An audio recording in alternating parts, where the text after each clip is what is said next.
questo ad ovest. Osservate l'architrave con queste pietre sistemate per bene che si legano perfettamente l'una con l'altra, sempre in roccia trachittica rossa.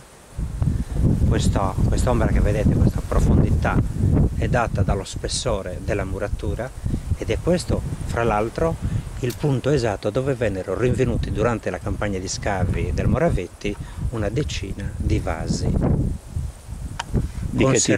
Conservati l'una dentro l'altra, come noi conserviamo le pentole nel nostro armadio.